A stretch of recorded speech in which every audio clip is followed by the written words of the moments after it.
तो चलिए दोस्तों, मैं कृष्णा मिश्रा वापस आ गया हूँ। जैसा कि मैंने लास्ट लेक्चर में बोला था, हम लोग ये डेरिवेशन करेंगे E बराबर V क्रॉस B L कैसे होता है। आप लोगों को वो डेरिवेशन में थोड़ी बहुत प्रॉब्लम आ रही होगी उसके चक्कर में। तो चलिए अभी हम लोग इसको डिराइव करते हैं, ये कैसे होता है। ये समझ लीजिए आपका मैग्नेटिक फील्ड है।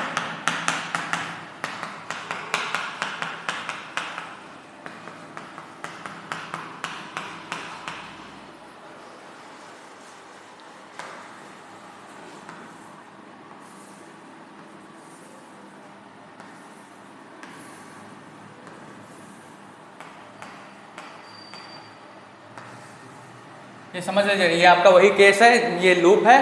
तो देखिए जैसे जैसे ये V वेलोसिटी से मूव कर रहा था, इसमें EMF इंड्यूस हो रहा था। और हम लोग जानते हैं अगर EMF इंड्यूस होगा तो एक्चुअल में होगा क्या, कुछ इस टाइप का हो जाएगा। मतलब कि करंट फ्लो करने लग जाएगा। अगर EMF इंड्यूस है तो करंट भी फ्लो करेगा, करंट भी इंड्यूस होगा। मतलब कि आपका जो इलेक्ट्रॉन्स है, ये खाली इस लूप को देख लीजिए, कुछ इस तरीके का हमारा EMF बनेगा। ये इंड्यूस्ड EMF का डायरेक्शन रहेगा। मतलब होगा क्या, आपका इलेक्ट्रॉन्स इस डायरेक्शन में मूव करेंगे, क्योंकि हम लोग जानते हैं करंट हमारा इलेक्ट्रॉन्स के ऑपोजिट डायरेक्शन में मूव करता है। तो हमारा जिस डायरेक्शन में इलेक्ट्रॉन, इस डायरेक्शन में हमारा पूरा नेगेटिव चार्ज होएगा, हाँ या ना, और यहाँ पे पॉजिटिव चार्ज हो जाएगा। अब देखिए यहाँ पे ये चार्ज भी इंड्यूस्ड हो रहे हैं, तो होगा क्या, इसमें एक मैग्नेटिक फील्ड लगेगा जो कि FM बराबर हमारा क्या होगा, Q इंटू में V क्रॉस B। हमने मूविंग चार्जेस एंड मैग्नेटिज्म में ये पढ़ा था, हाँ या ना। हाँ सर पढ़ा था। अब देखिए अब आपका ये चार्ज का सेपरेशन बढ़ रहा है धीरे धीरे। मैं इसको इधर लिख देता हूँ ताकि आपको विजिबल रहे। F मैग्नेटिक कुछ प्रोड्यूस होगा जो कि होगा आपका Q इंटू में V क्रॉस B के बराबर, हाँ या ना। हाँ सर। अब देखिए बच्चों, ये जो है चार्ज सेपरेशन बढ़ रहा है, तो इसमें एक इलेक्ट्रिक फील्ड भी प्रोड्यूस होगा, हाँ या ना। हाँ सर। और ये इलेक्ट्रिक फील्ड जैसे जैसे आपका ये चार्ज सेपरेशन जो है, चार्ज सेपरेशन इंक्रीज करेगा, आपका इलेक्ट्रिक फील्ड भी इंक्रीज करेगा, हाँ या ना। और एक टाइम ऐसा आएगा जब आपका FE बराबर हो जाएगा FM के। और यहाँ पे Q बराबर E ले लीजिए, यहाँ पे आपका FM होगा E इंटू में V क्रॉस B के बराबर। ठीक है बच्चों, हाँ या ना। हाँ सर। तो अब हमारा FE बराबर FM आ रहा है, मतलब कि E इंटू में E बराबर क्या आ जाएगा, E इंटू में V क्रॉस B, हाँ या ना। हाँ सर। ये E से E कट गया तो हमको वेक्टर E क्या मिल गया, V क्रॉस B, हाँ या ना। हाँ सर। हम लोग जानते हैं इंड्यूस्ड EMF हमारा क्या होगा, E डॉट DL, हाँ या ना। हाँ सर यही होगा। तो हमारा E बराबर क्या आ गया, V क्रॉस B इंटू में L डॉट L। ये हमको क्या मिल गया, ये हमको एक स्केलर ट्रिपल प्रोडक्ट मिल गया। ट्रिपल प्रोडक्ट ऑफ वेक्टर्स या स्केलर ट्रिपल प्रोडक्ट इसको बोलते हैं, स्केलर ट्रिपल प्रोडक्ट। तो चलिए बच्चों जल्दी से इसको नोट डाउन कर लीजिए। अब हम लोग आगे बढ़ेंगे इंड्यूस्ड इलेक्ट्रिक फील्ड पे। उससे पहले देख लेते हैं कुछ सवाल हैं। जी हाँ, सवाल सवाल सवाल सवाल सवाल सवाल जी हाँ बच्चों, सवाल है, काफ़ी प्यारा सा सवाल है, जल्दी से उसको देखेंगे। तो चलिए जल्दी से इसको नोट डाउन कर लीजिए। आई होप कि आपको ये समझ में आ गया किस तरीके से डिराइव हुआ है। तो चलिए जल्दी से इसको नोट डाउन कर लीजिए और हम लोग आगे बढ़ते हैं।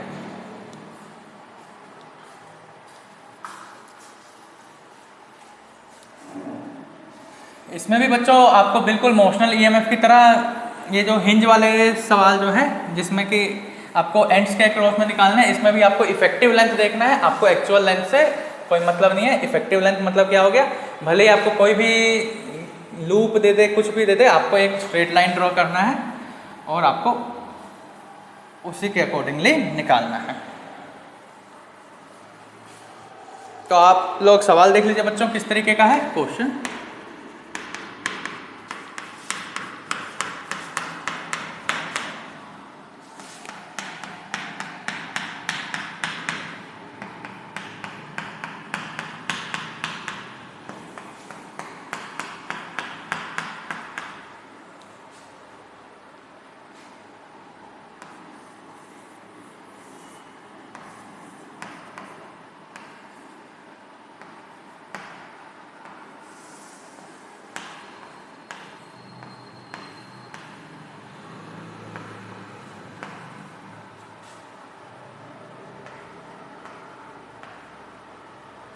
तो देख लेते हैं दोस्तों, ये देख लीजिए हमारा वी ओ सी बराबर क्या हो जाएगा, वी ओ सी बराबर क्या होगा, बी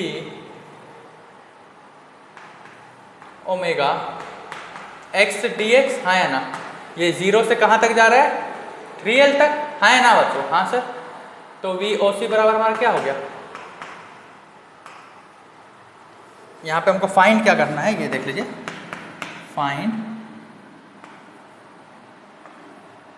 वी ए माइनस में वी सी। तो हमारा वी ओ सी क्या हो जाएगा, x²/2, 0 से 3L तक, हाँ या ना, हाँ सर। तो हमारा वी ओ सी बराबर क्या आ गया, बी ओमेगा 3L का स्क्वायर, मतलब कि 9L² हो गया, 9b ओमेगा L²/2। अब देख लीजिए हमारा वी ए ओ बराबर क्या आ जाएगा, बी ओमेगा 0 से L x dx, हाँ या ना, हाँ सर। तो वी ए ओ बराबर हमारा क्या आ गया, बी ओमेगा L²/2, हाँ या ना बच्चों, हाँ सर। तो हमको बोला क्या गया है, वी ए माइनस वी सी निकालना है हमको। अब हम लोग जानते हैं वी ए ओ क्या होगा, वी ए माइनस वी ओ, हाँ या ना, v O minus we a, माफ कीजिएगा, और V O C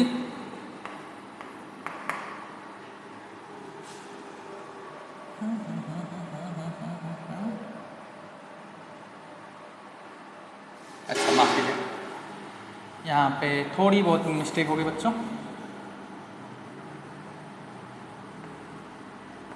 V A minus V O, हाँ ना, हाँ यही रहेगा,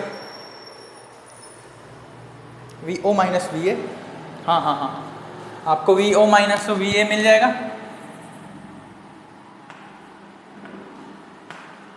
और वी ओ सी क्या होगा, वी ओ माइनस वी सी, हाँ है ना, हाँ सर।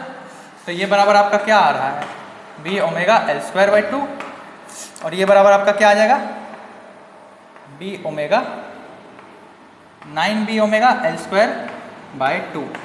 अब हमको वी ए माइनस वी सी पूछा गया है, तो हम लिख सकते हैं इसको directly, 9b omega L²/2 minus में b ओमेगा L²/2, तो ये आपका आ जाएगा 4b ओमेगा L²। आंसर। तो चलिए बच्चों जल्दी से इस क्वेश्चन को नोट डाउन कर लीजिए, आई होप कि आपको समझ में आ गया होगा। तो अब हम लोग आगे बढ़ेंगे।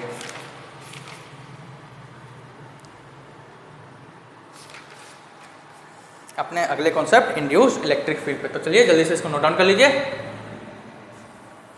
आई होप कि बोर्ड पे सब कुछ विजिबल हो। हाँ बच्चों सब कुछ विजिबल है। तो चलिए जल्दी से इंड्यूस्ड इलेक्ट्रिक फील्ड देखते हैं, सेल्फ इंडक्टेंस और म्यूचुअल इंडक्टेंस, और ये चैप्टर को खत्म करते हैं। टाटा बाय बाय कहते हैं।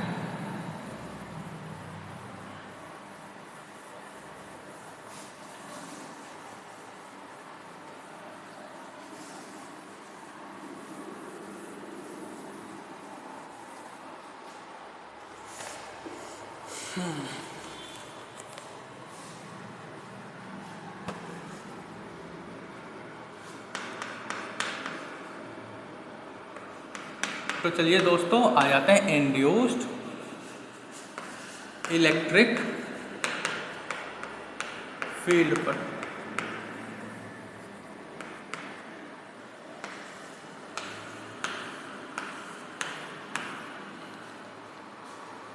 तो है क्या induced electric field, when ever magnetic field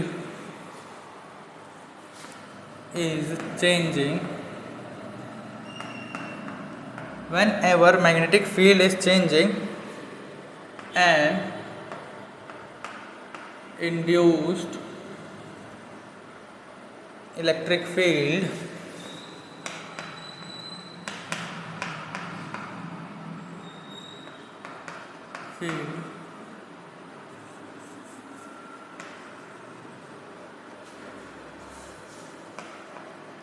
produced in any closed path।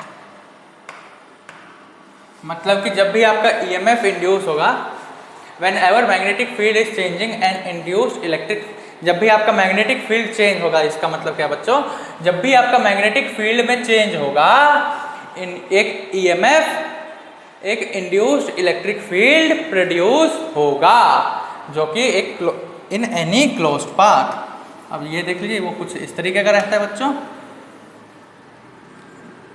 एक क्लोज्ड पाथ में आपका इंड्यूस्ड इलेक्ट्रिक फील्ड फॉर्म हो जाता है। आई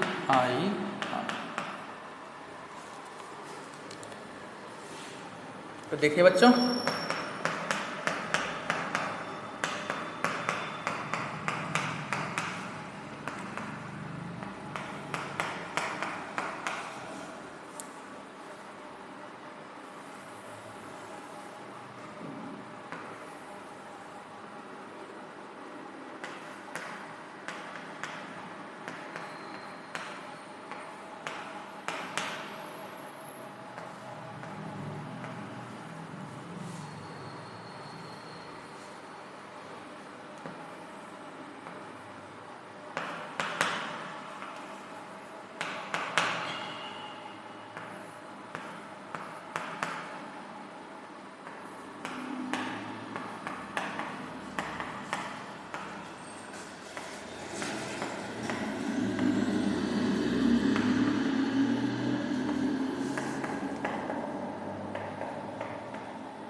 इधर जो आपका बी जो है बच्चों, मैग्नेटिक टाइम के साथ इंक्रीज कर रहा है। हो क्या रहा है, जब भी इंड्यूस्ड इलेक्ट्रिक फील्ड होता क्या है, जब भी आपका मैग्नेटिक फील्ड में चेंज होगा और जो आपका इलेक्ट्रिक फील्ड प्रोड्यूस होगा किसी भी क्लोज पाथ में, उसको हम इंड्यूस्ड इलेक्ट्रिक फील्ड कहते हैं।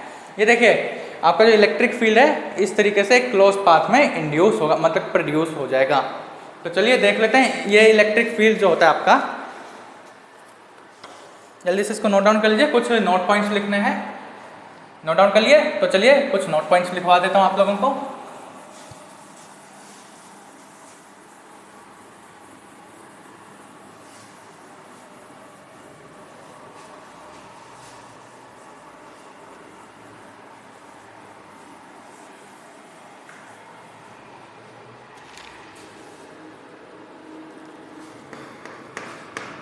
The induced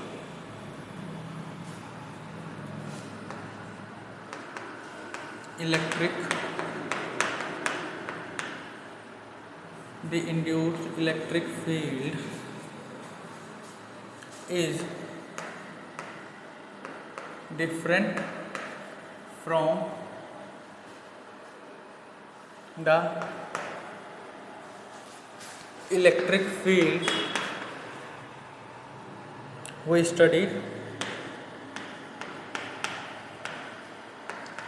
studied in Coulomb's law।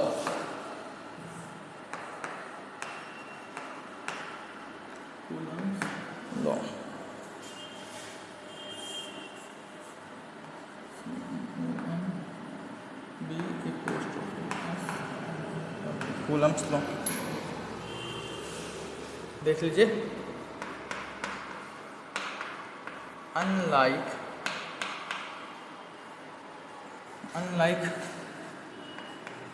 electrostatic field,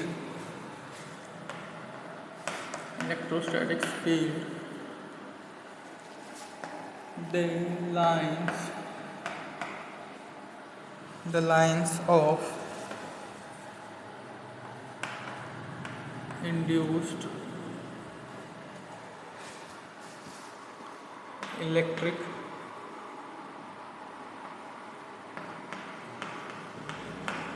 field for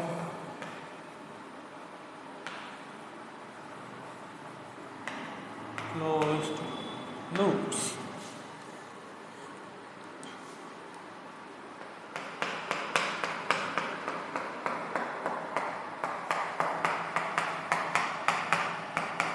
जो आपका इंड्यूस्ड इलेक्ट्रिक फील्ड होगा बच्चों, ये कूलम्स लॉ की तरह एकदम स्ट्रेट लाइंस में इलेक्ट्रिक फील्ड नहीं प्रोड्यूस करता, ये क्लोज लूप में इसमें जो है आपका इलेक्ट्रिक फील्ड प्रोड्यूस होता है कुछ इस तरीके से।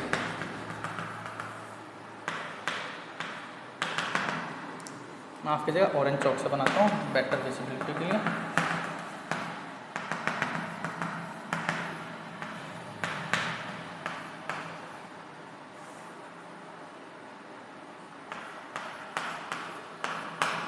ये आपका लूप्स की फॉर्म में जो है इलेक्ट्रिक फील्ड प्रोड्यूस होता है इसमें। कूलम्स लॉ में देखा है हमने, electric field line straight lines में रहते हैं, लेकिन इसमें लूप्स की फॉर्म में रहता है, क्लोज्ड लूप्स बनाएंगे। तो चलिए जल्दी से इसको नोट डाउन कर लीजिए, फिर हम लोग देखते हैं magnitude of induced electric field.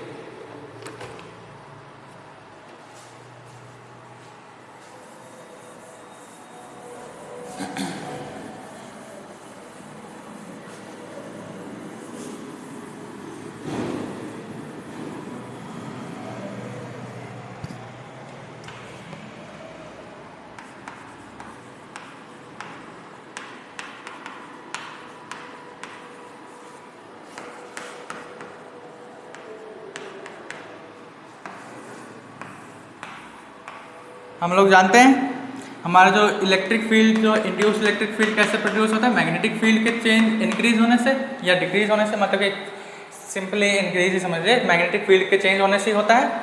मतलब कि इधर आपका फाई का चेंज हो रहा है, फाई भी चेंज हो रहा है, हाँ है ना, हाँ सर। और हम लोग जानते हैं इंड्यूस्ड ईएमएफ बराबर क्या होता है, डी फाई बी बाई में d t minus of d phi b d t, हाँ है ना, हाँ सर। और हम लोग जानते हैं ई, ये जो हमारे इंड्यूस्ड ईएमएफ होता है ये बराबर क्या आता है, ई डॉट डी एल के बराबर, हाँ या ना, हाँ सर। तो इधर से हम लोग इसको ऐसे लिख सकते हैं, ई डॉट डी एल बराबर क्या आ जाएगा, minus of d phi b by में डी टी, हाँ है ना, हाँ सर, ये आ जाएगा। तो बस यही आपका डेरिवेशन। यहीं से हम लोग क्या कहते हैं, अपना magnitude of induced electric field निकाल देंगे, ई डॉट डी एल करके हम अब बस आपको इंटीग्रेट करना रहेगा और यहाँ से हमारा इंड्यूस्ड इलेक्ट्रिक फील्ड निकल जाएगा। आपको रेडियस जनरली गिवन रहता है इस सवालों में, तो इस तरीके से हम लोग इंड्यूस्ड इलेक्ट्रिक फील्ड को कैलकुलेट कर लेंगे। तो चलिए बच्चों, अब हम लोग आगे बढ़ेंगे, सेल्फ इंडक्टेंस और म्यूचुअल इंडक्टेंस देखेंगे। जल्दी से इसको नोट डाउन कर लीजिए। आई होप कि आप सबने अभी तक सब कुछ नोट डाउन कर लिया होगा।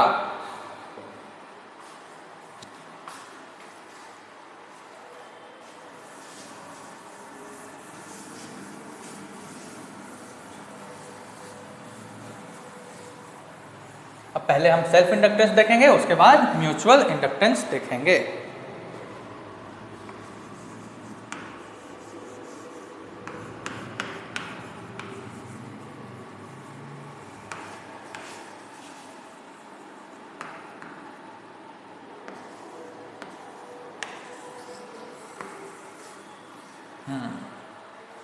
चलिए बच्चों, जल्दी से हेडिंग डाल लीजिए सेल्फ इंडक्टेंस का, और हम लोग अब आगे बढ़ते हैं।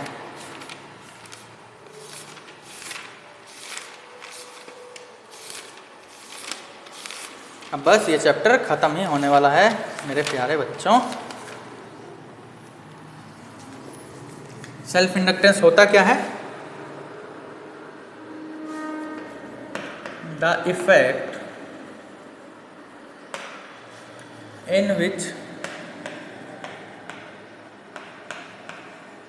in which changing current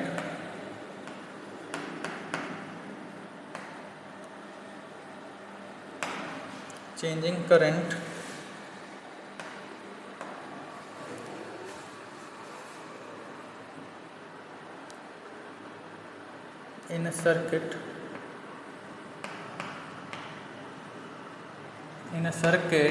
induces an induced EMF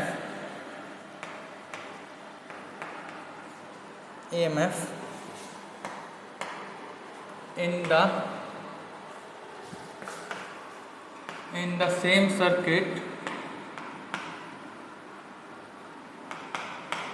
is called self inductance। मतलब क्या हुआ दोस्तों इसका, कि जब भी आपका एक करंट एक सर्किट होगा, जब भी इसमें हम लोग करंट का अमाउंट चेंज करेंगे और उसी सर्किट में सेम जो सर्किट है उसी में जब हमारा ईएमएफ इंड्यूस हो जाएगा, उसी को हम सेल्फ इंडक्टेंस बोलते हैं। तो कुछ डायरेक्शन ऑफ सेल्फ इंडक्टेंस देख लीजिए, उसके बाद हम लोग आगे इसका डेरिवेशन भी देखेंगे।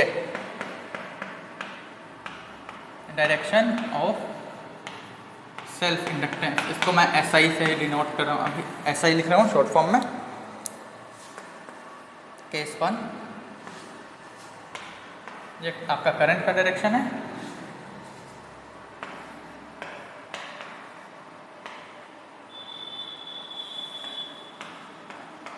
आई इंड्यूस्ड,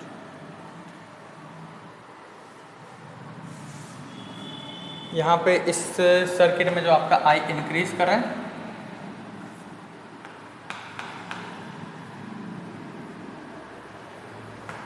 तो बेसिकली इधर आपका लेंसेस लॉ ही लग रहा है। समझ लीजिए कि आपका इस डायरेक्शन में आई जा रहा है और यहाँ पे आई इंक्रीज कर रहा है आपके इस सर्किट में, तो इंड्यूस्ड ईएमएफ इस डायरेक्शन में बन जाएगा जो इसको अपोज कर सके। क्योंकि देखिए जब ऐसी डायरेक्शन में यहाँ मैग्नेटिक फील्ड कुछ इस डायरेक्शन में प्रोड्यूस होगा, तो ये लेंसेस लॉ में हमने पढ़ा था, जो कॉस इसको प्रोड्यूस करता है उसी को खत्म करना चाहेगा, मतलब कि इस डायरेक्शन में हो जाएगा।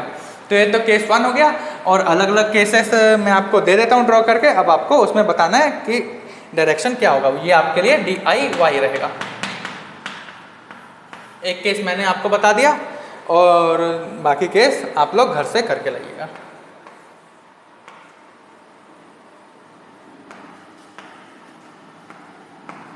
यहाँ पे आई आपका डिक्रीज कर रहा है,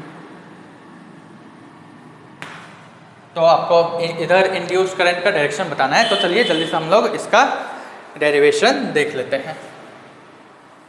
तो चलिए मैं अब इसको इरेज कर देता हूं।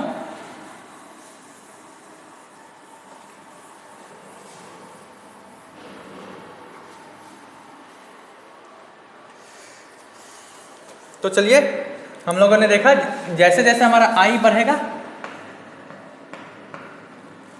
बढ़ेगा हमारा मैग्नेटिक फील्ड बढ़ता है। इसका मतलब क्या हो गया, हमारा फाई भी बढ़ेगा, हाँ या ना? हाँ सर।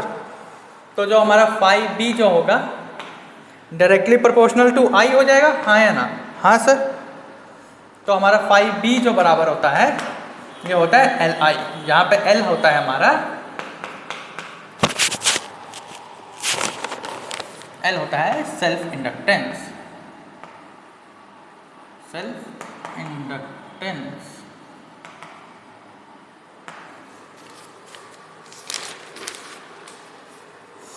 अब हम लोग जानते हैं, तो फिर हमारा सेल्फ इंड्यूस्ड ईएमएफ क्या हो जाएगा बच्चों? सेल्फ इंड्यूस्ड ईएमएफ हम लोग जानते हैं हमारा E बराबर क्या होता है, minus of d phi b by d t, है ना? हाँ सर। तो फाई बी हमने क्या निकाला है, एल आई। हाँ सर। सो हमारा E बराबर क्या हो जाएगा, minus of D L I upon में डी टी, हाँ या ना? हाँ सर। तो यहाँ से आपका E बराबर क्या हो जाएगा, minus of L D I upon में डी टी, हाँ या ना? हाँ सर। तो ठीक है बच्चों, यही आपका सेल्फ इंड्यूस्ड ईएमएफ का डेरिवेशन, और यहाँ पे ये होता है आपका सेल्फ इंडक्टेंस। तो चलिए अब L का वैल्यू देख लेते हैं कैसे निकालेंगे। हम लोग ये सेल्फ इंडक्टेंस का वैल्यू कैसे निकालेंगे और इसका यूनिट क्या होता है। फाई बी हम लोगों ने जाना था एल आई होता है, हाँ या ना? हाँ सर। तो इसका यूनिट क्या होना चाहिए बच्चों, एल बराबर क्या आ जाएगा, फाई बी अपॉन में आई, हाँ या ना? मतलब क्या हो गया, वेबर पर एम्पियर, जिसको हम लोग लिखते हैं हेनरी।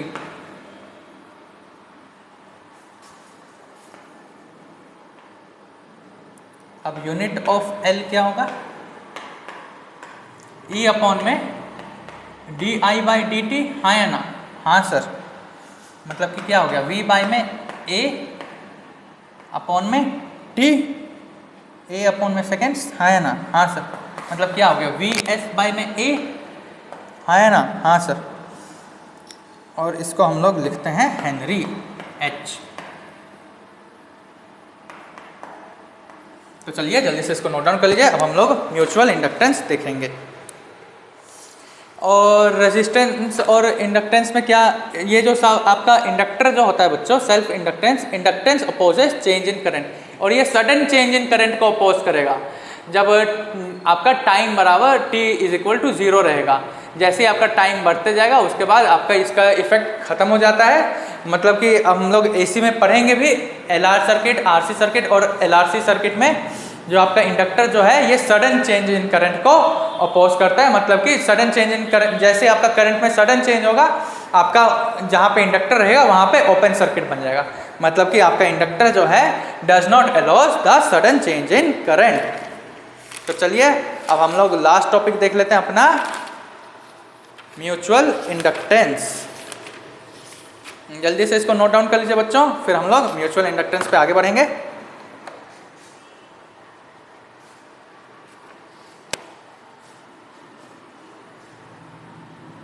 तो चलिए जल्दी से इसको नोट डाउन कर लिया होगा आप लोगों ने, आई होप।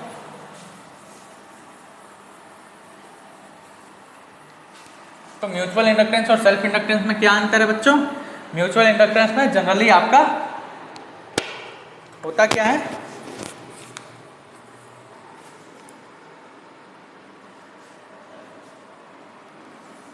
ये हमारा लूप है L1, ये है हमारा लूप L2। इसमें कुछ I1 करंट फ्लो कर रहा होगा और इसमें कुछ I2 करंट फ्लो कर रहा होगा। आप इसका एक पूरा वो सर्किट देख लीजिए किस तरीके से रहता है।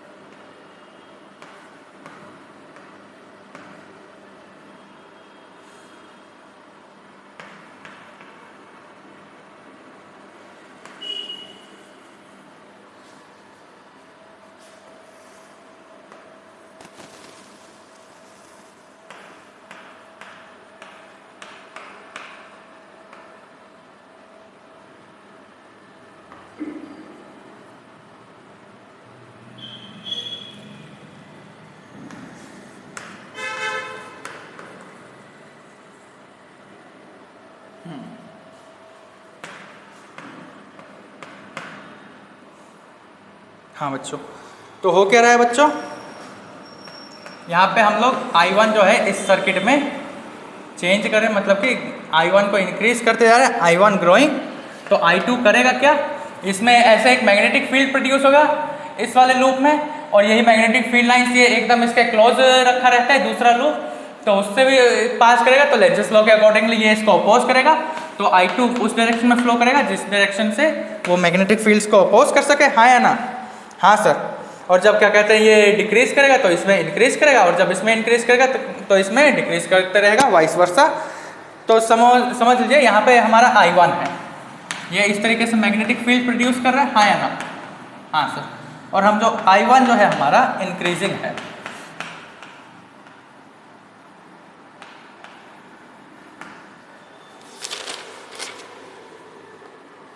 तो हमारा I1 इंक्रीजिंग है तो मैग्नेटिक फील्ड बढ़ रहा है, तो मतलब कि इसमें मैग्नेटिक फील्ड बढ़ रहा होगा, तो मतलब φ2 में चेंज आ रहा होगा, और φ2 में चेंज हमारा क्या हो जाएगा, φ2 बराबर क्या हो जाएगा, MI1।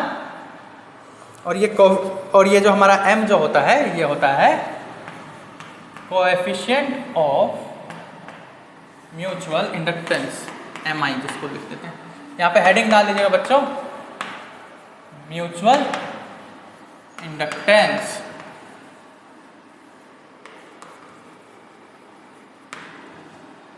तो ठीक है, यहाँ पे हमारा तो हमारा अब यहाँ से हमको φ2 का वैल्यू मिल गया, ये हमारा φ2 हो गया। तो φ1 क्या होगा बच्चों, φ1 हो जाएगा MI2। समझ लीजिए M जो है आपका डिपेंड करता है, M depends on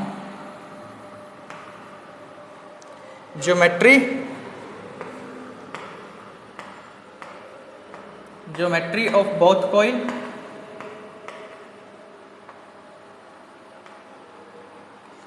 and orientation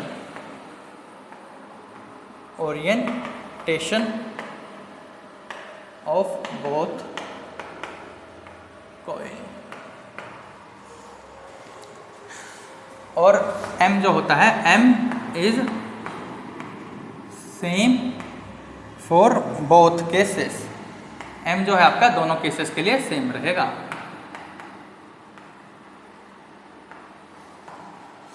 तो आपका इंड्यूस्ड ईएमएफ किसके बराबर आना चाहिए बच्चों? जल्दी से मैं आपको यहां पे नोट डाउन करवा देता हूं सारा।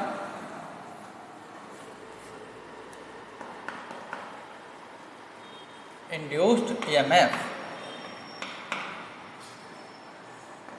phi 2 हम लोगों ने जाना, हमारा I1 है, हाँ है ना? हाँ सर।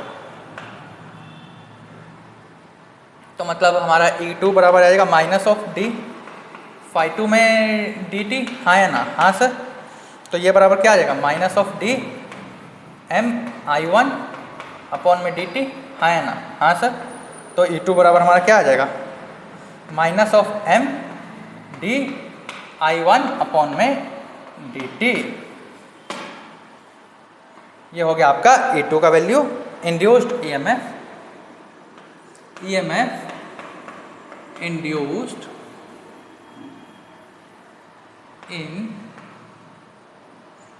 Second coil. तो हो क्या रहा है बच्चों? बेसिकली आप लोग वो समझ लीजिए, ये हमारा कॉइल 1 है। जैसे हम कॉइल 1 में करंट को चेंज करेंगे तो मैग्नेटिक फील्ड में चेंज होगा, और ये जो दूसरा कॉइल होता है ये हमारा इस कॉइल के काफ़ी नज़दीक रखा रहता है, तो जिसके कारण हमारा इसमें भी मैग्नेटिक फील्ड में चेंज होगा, हाँ या ना? तो अब होगा क्या, इसमें जो I2 होगा कुछ उस डायरेक्शन में फ्लो करेगा जिससे ये इस मैग्नेटिक फील्ड को अपोज कर सके। तो अब हमारा I2 में चेंज आ रहा है, क्लोज लूप है, तो मतलब कि मैग्नेटिक फ्लक्स में भी चेंज आ रहा होगा, जिसके कारण हमारा जो है ईएमएफ इंड्यूस करेगा। और हमको ये m को हम कोफिशिएंट ऑफ म्यूचुअल इंडक्टेंस बोलते हैं। अब m का भी हमारा बिल्कुल वही जो यूनिट रहता है हेनरी रहता है, यूनिट जो है हेनरी रहता है। और हमारा E2 बराबर, अब हमारा इंड्यूस्ड ईएमएफ इन कॉइल 2 बराबर आएगा m D I1 by d t minus of m D I1 by d T. और तो फिर कॉइल 1 में क्या हो जाएगा? Minus of m D I2 by d T. आपको क्वेश्चन में सब कुछ गिवन रहेगा, करंट वगैरह, आपको खाली इंड्यूस्ड ईएमएफ निकालना पड़ेगा। m जो है हमारा geometry of both coil and orientation of both coil पे डिपेंड करता है, और जो m जो होता है हमारा सेम फॉर बोथ कॉइल रहता है। तो चलिए, आई होप कि आपको ये सारा समझ में आ गया होगा। तो चलिए, अब ये जो चैप्टर है हमारा इधर ही एंड होता है। मेरी आप लोगों से यही रिक्वेस्ट रहेगी कि आप ज़्यादा से ज़्यादा क्वेश्चन प्रैक्टिस कीजिए, क्योंकि ये सारा खेल क्वेश्चन, ये सारा चैप्टर को जितना ज़्यादा क्वेश्चन प्रैक्टिस कीजिएगा उतना अच्छे से आएगा। इसमें मैक्सिमम सवाल तो आपका पीछे से ही पूछा जाता है, म्यूचुअल इंडक्टेंस और सेल्फ इंडक्टेंस से भी सवाल बनते हैं, लेकिन मोस्ट इंपॉर्टेंट इसमें Lenz's law, induced electric field, motional EMF, यही है। तो आई होप कि आपको पूरा चैप्टर अच्छे से समझ में आ गया होगा। ज़्यादा से ज़्यादा क्वेश्चन प्रैक्टिस करते रहिए, और best of luck for your exams.